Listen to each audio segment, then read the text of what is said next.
We will now walk you through the grant application form in this tutorial. This form should be used to complete the background and framing of your grant proposal. Please ensure that you keep the format in Microsoft Word and use Times New Roman size 12 font. To get a better sense of how much emphasis to put in different sections, please refer to the scoring table in the grant application instructions document. Part 1 is for the title. The title summarizes the main idea or ideas of your study. A good title contains the fewest possible words needed to adequately describe the content and/or purpose of your research paper. The title is without a doubt the part of the proposal that is read the most, and it is usually read first. If the title is too long, this usually indicates that there are too many unnecessary words. Avoid language that does not help the reader understand the purpose of your paper. On the other hand, a title which is too short often uses words which are too general and does not tell the reader what is being studied. For example, a paper with the title African Politics is so nonspecific it could be the title of a book. A good title will provide information about the focus of your research study.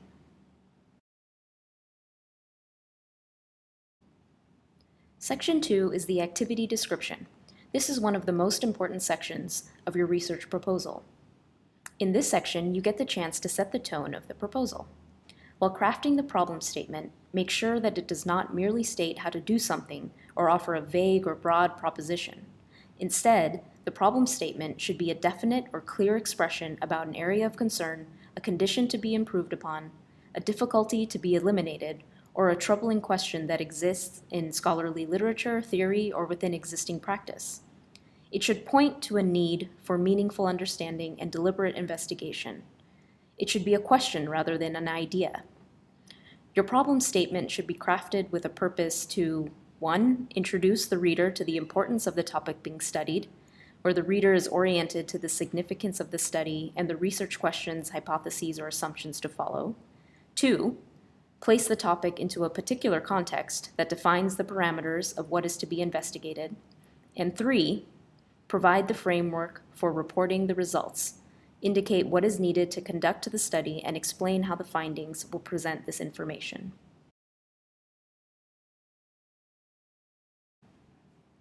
In Part B, focus on how your proposed research is offering an idea which is new or testing new grounds, or which promises results that are significantly advancing geospatial science and/or environmental management in the lower Mekong region.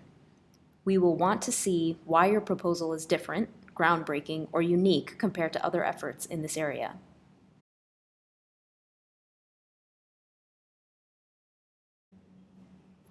In Part C, make sure that your objectives are narrow, precise, tangible, concrete, and can be measured.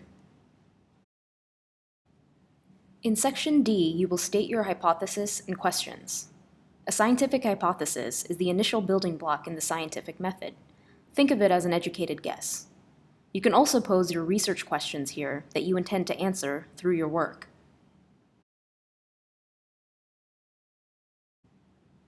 In the methodology section, you need to answer 2 main questions. How will you collect or generate data, and how will you analyze the data?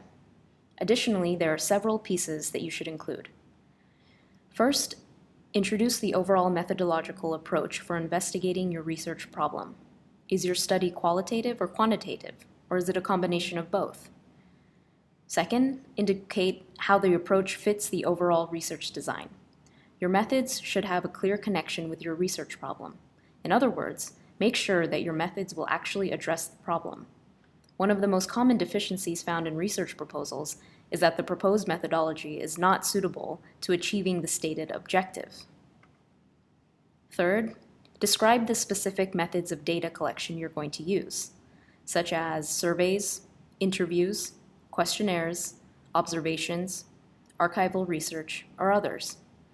If you're analyzing existing data, such as a data set or documents, describe how it was originally created or gathered and by whom.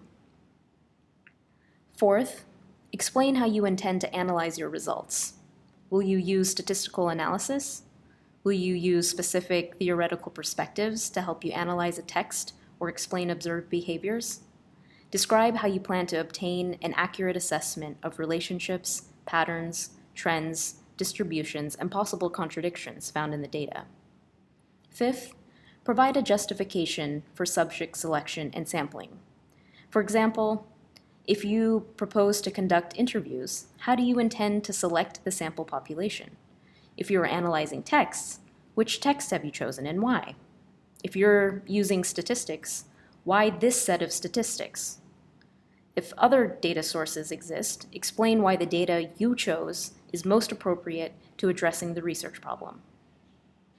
And sixth, describe any potential limitations. Are there any practical limitations that could affect your data collection? How will you attempt to control for potential confounding variables and errors? If your methodology may lead to problems you can anticipate, state this openly and show why pursuing this methodology outweighs the risks of other problems cropping up.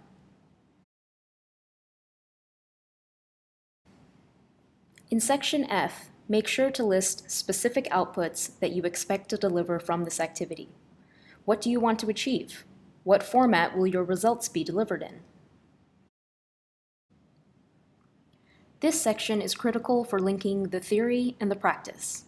Surveyor is interested in supporting work that helps inform decision-making at the policy and planning levels.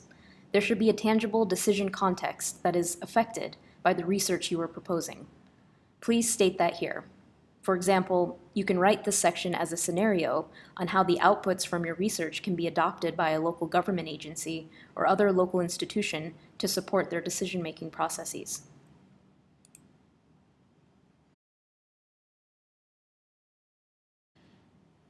In Section H, you should list any relevant stakeholders you will work with to achieve your outcomes, as well as those who would be impacted by the outputs of your work.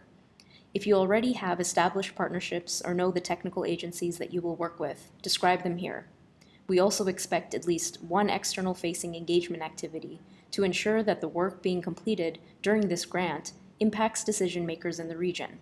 Please detail what that activity would look like here. In Section 2, you will detail your implementation plan. Annex D should be completed to support this section, and there is a separate tutorial session that walks you through this annex. Please list here the anticipated duration of your grant activity, including the overall length and the start and end dates. In the personnel section, everyone listed here should have a completed Annex B, or CV template, and should be included in your budget. In Section 3, you will describe your experience and capacity in delivering similar work so that we can evaluate your capabilities. It is important that you focus this section on relevant experience for the grant work proposed. We are not looking for an exhaustive list of every activity that your organization has done. Be specific and focused in what you provide in this section. Section 4 looks at your anticipated costs. This section is to give a broad level breakdown of what's associated with your proposal. Details should go into your budget annex and should match what you put in this section. Be sure that costs are reasonable for the work required. For example, if you ask for $20,000 US, we will expect that this much money is actually required to deliver your activity. Points will be taken off if the amount is too high or not reasonable for the activities. Please list your costs in the local currency of the country where your institution is based. For the amount requested, it should be the amount of money you need from Surveyor in this grant. In-kind or other contribution from your organization is any contribution your organization plans to make to support this activity financially or through other in-kind support. Proposals showing some grantee contribution are encouraged. This could come in the form of staff time, equipment, or other associated costs. If you currently have money from other donors that you plan to leverage for this work, please list it in the Other Donors or Third-Party Resources box.